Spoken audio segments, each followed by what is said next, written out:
Assalamualaikum warahmatullahi wabarakatuh. Halo semuanya, kembali lagi bersama saya Nurul Hermawati.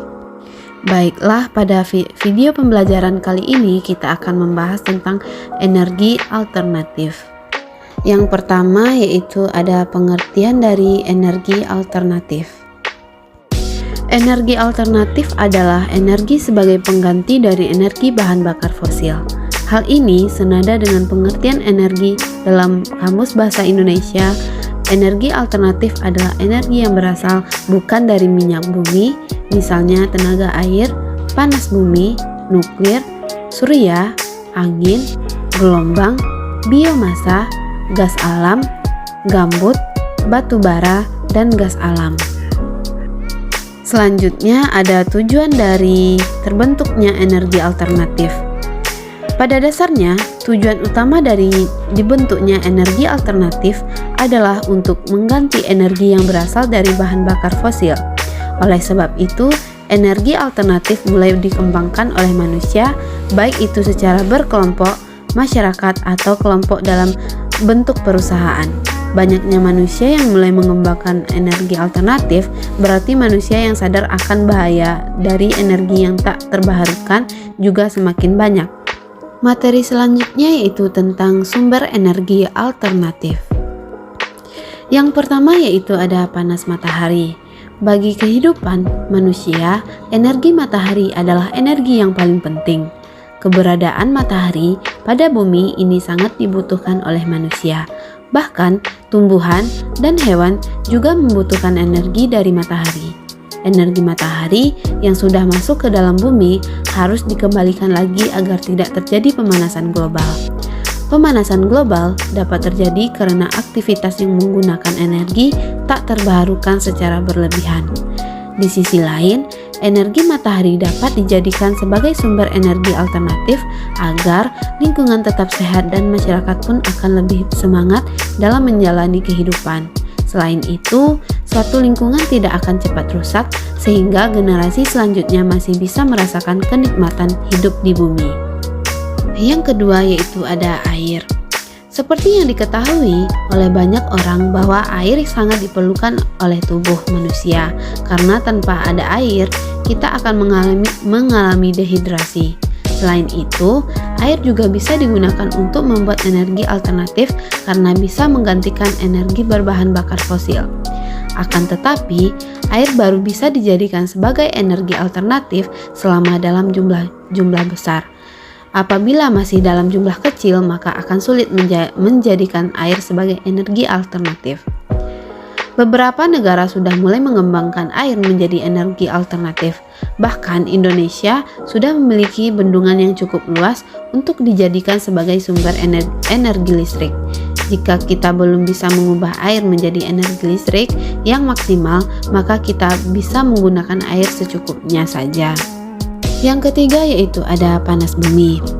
Adanya panas bumi terjadi karena suatu peristiwa yang disebabkan karena ada banyak partikel radioaktif yang berasal dari dalam batuan.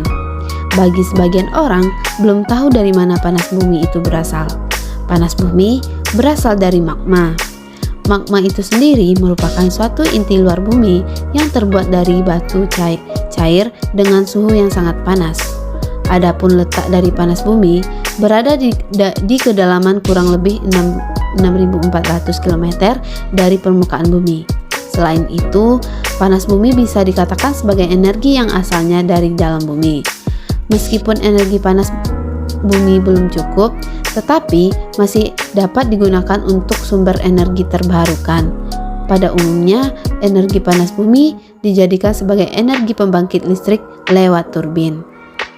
Yang keempat yaitu ada biomasa. Biomasa adalah bahan yang didapatkan melalui tanaman atau tumbuhan, baik itu secara langsung atau secara tidak langsung. Dalam jumlah besar dapat dijadikan sebagai suatu energi. Sumber dari biomasa bukan hanya berasal dari tanaman saja, tapi juga bisa berasal dari kotoran hewan. Biomasa juga dikenal dengan istilah lain yaitu fitomasa atau sumber daya yang berasal dari hayati. Adapun beberapa hal yang termasuk ke dalam kategori sumber biomasa seperti eceng gondok, rumput laut raksasa, serbuk gergaji, serpihan kayu, sekam padi, jerami, sampah dapur, kotoran hewan, dan lain-lain.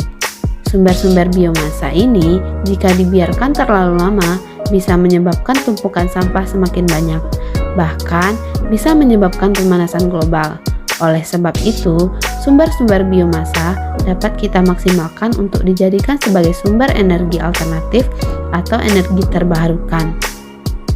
Yang kelima yaitu ada angin. Angin adalah suatu udara yang bergerak yang disebabkan karena adanya perbedaan tekanan pada permukaan bumi. Yang terakhir yaitu ada nuklir. Sumber energi alternatif berikutnya adalah nuklir. Nuklir adalah suatu zat yang berkaitan dengan inti atau energi atom. Sebagian besar negara sudah menggunakan nuklir untuk dijadikan sebagai sumber energi terbarukan. Salah satu negara yang sudah mengembangkan dan menggunakan sumber energi ini adalah Jepang.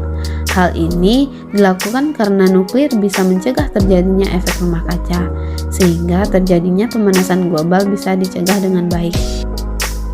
Materi selanjutnya yaitu tentang contoh-contoh energi alternatif. Yang pertama yaitu ada panel surya. Seperti yang sudah diketahui oleh banyak orang bahwa matahari menjadi sumber utama panas bumi. Oleh sebab itu, beberapa sumber energi yang ada di bumi berasal dari matahari. Radiasi yang dipancarkan oleh matahari ternyata bisa dijadikan sebagai sumber energi listrik dan energi kalor. Untuk mengubah radiasi matahari menjadi energi listrik, biasanya alat yang digunakan itu adalah panel surya. Panel surya mampu mengubah radiasi matahari menjadi energi listrik karena di dalamnya terdapat suatu rangkaian sel fotovoltaik atau jika diartikan adalah cahaya listrik. Energi alternatif yang berasal dari panel surya ini bisa digunakan pada benda apa saja, seperti perahu listrik, mobil listrik, lampu listrik, dan sebagainya. Akan tetapi, semua benda itu harus diletakkan panel surya. Jika tidak ada panel surya, maka energi listrik tidak bisa diubah menjadi energi listrik. Yang kedua yaitu ada kincir angin. Seperti namanya, alat ini bisa dijadikan sebagai energi alternatif, yaitu mengubah energi angin menjadi energi listrik atau energi kinetik menjadi energi mekanik. Kincir angin akan dihubungkan ke mesin generator baru, bisa berubah menjadi energi listrik. Secara sederhana, kincir angin akan berputar, kemudian turbin atau generator pembangkit listrik akan bergerak. Setelah generator sudah bergerak, maka energi listrik bisa digunakan.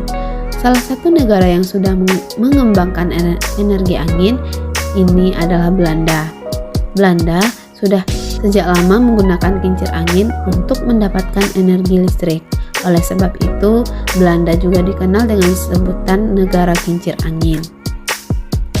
Yang ketiga yaitu ada geotermal. Energi alternatif yang berasal dari energi panas bukan hanya berasal dari panas matahari saja, tetapi panas bumi juga bisa dijadikan sebagai sumber energi alternatif. Panas bumi atau dikenal dengan istilah geotermal dapat dijadikan sebagai energi listrik. Bahkan penelitian yang dilakukan di Islandia mengungkapkan bahwa energi panas bumi mempunyai kemampuan untuk melipat gandakan energi listrik hingga 10 kali lipat. Secara sederhana, cara kerja uap panas menjadi energi listrik seperti sumber uap panas yang berasal dari bawah permukaan bumi akan dibor. Kemudian uap panas yang keluar dari lubang yang dibor lalu disaring dan digunakan untuk menggerakkan generator sehingga energi listrik dapat digunakan. Yang keempat yaitu ada hydropower. Setelah contoh energi alternatif dari angin, kini contoh energi alternatif yang berasal dari air atau dikenal dengan sebutan hydropower. Pada contoh ini, kita bisa melihatnya pada suatu waduk yang diarahkan melalui pipa air untuk menuju ke sebuah turbin. Setelah turbin bergerak, karena jumlah air yang berlimpah, maka akan menghasilkan energi listrik. Energi listrik dengan tenaga air ini disebut juga dengan pembangkit listrik tenaga air atau PLTA. Beberapa wilayah di Indonesia sudah menggunakan energi air untuk diubah menjadi energi listrik melalui waduk. Seperti waduk di Jatiluhur di Purwakarta, waduk Asahan di Sumatera Utara, waduk Sangguling di daerah Bandung Barat, dan sebagainya. Yang kelima yaitu ada biodiesel. Biodiesel adalah suatu bahan bakar yang dapat digunakan untuk dijadikan sebagai pengganti energi alternatif. Biodiesel ini berasal dari sumber-sumber yang dapat diperbaharui, seperti lemak hewan atau minyak sayur. Biodiesel yang berasal dari minyak sayur akan melewati beberapa proses, seperti transentrifikasi lipid. Proses ini perlu dilakukan untuk mengubah minyak dasar menjadi ester dengan membuang asam lemak bebas. Setelah melalui proses itu, biodiesel dapat digunakan sebagai bahan bakar. Pada dasarnya, cara kerja biodiesel hampir sama dengan cara kerja dari diesel yang berasal dari solar. Apabila kita sering menggunakan biodiesel, maka kita sudah mengurangi penggunaan bahan bakar fosil, sehingga kita juga bisa menjaga kelestarian lingkungan di bumi dan kesehatan manusia. Materi selanjutnya adalah mengenai manfaat energi alternatif. Manfaat yang pertama yaitu bisa mengurangi ketergantungan terhadap energi berbahan bakar fosil.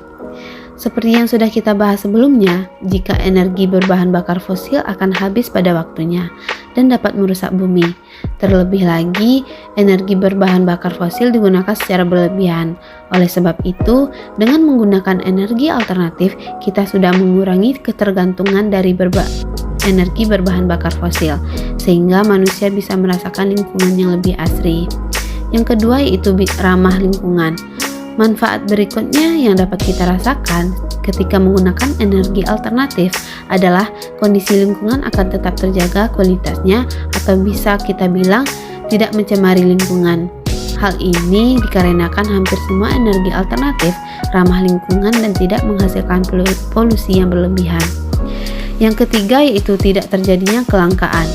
Hampir semua energi alternatif tidak mengalami kelangkaan atau dapat diperbaharui, sehingga manusia tidak perlu khawatir kehabisan sumber energi alternatif. Dengan manfaat ini, maka ekonomi dapat berjalan dengan baik.